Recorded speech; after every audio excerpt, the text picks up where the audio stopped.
എൻ്റെ പൊന്നുമക്കളെ വോയിസ് ചിലപ്പം clear ആയിരിക്കാനുള്ള chance വളരെ കുറവാണ്. സംഗതി എന്താണെന്ന് വെച്ചാൽ ഞാൻ വീട്ടിലല്ല, ജിമ്മിൽ വന്നിരിക്കുവാണ്. അപ്പം ഇന്റർകാശി വന്നു, കണ്ടു, കീഴടക്കി എന്ന് പറയുന്നത് എൻ്റെ പെർഫെക്റ്റ് എക്സാമ്പിൾ ഇന്റർകാശിയാണ്. അവർ വലിയ ഫ്രാഞ്ചൈസി ഫീസ് കൊടുത്ത് ഒരു വാശിപ്പുറത്ത് ടീമിനെ ലോഞ്ച് ചെയ്തു. തൊട്ടടുത്ത സീസണിൽ ഐ ലീഗ് ചാമ്പ്യന്മാരാവുന്നു. ആന്റോണിയോ ലോപ്പസ് സബാസ് എന്ന പരിശീലകനെ കൊണ്ടുവന്നിട്ടുണ്ട്.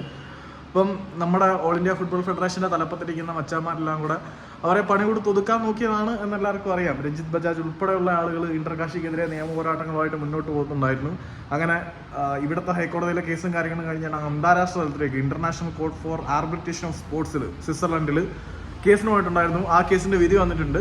ആ കേസിന്റെ വിധിയുടെ അടിസ്ഥാനത്തിൽ ഓൾ ഇന്ത്യ ഫുട്ബോൾ ഫെഡറേഷനും നമ്മുടെ ഇന്റർകാശി എഫ് സിക്കും എല്ലാം നല്ല രീതിയിൽ ഫൈൻ, ഇന്റർകാശി എഫ് സിക്കല്ല, ഇവർക്കെതിരെ കേസ് കൊടുത്ത ടീമുകൾക്കും എല്ലാവർക്കും അത്യാവശ്യം നല്ല ഫൈനും കാര്യങ്ങളും വന്നിട്ടുണ്ട്. അപ്പം അവരുടെ കയ്യിൽ നിന്ന് കവർന്നെടുത്ത ആ 3 പോയിന്റുകൾ തിരികെ കൊടുക്കണം എന്ന് court of arbitration international court of arbitration for സ്പോർട്സിന്റെ ഉത്തരവുണ്ട്. അപ്പം അതനുസരിച്ച് ഇന്റർകാശി ഇനി ഐ ലീഗ് ചാമ്പ്യന്മാരായിരിക്കും.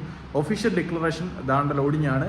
പിന്നെ അവരുടെ ISL പ്രൊമോഷനുമായിട്ട് ബന്ധപ്പെട്ട് ചെറിയ ചില നിയമ സാങ്കേതിക തടസ്സങ്ങൾ നിൽക്കുന്നുണ്ട്.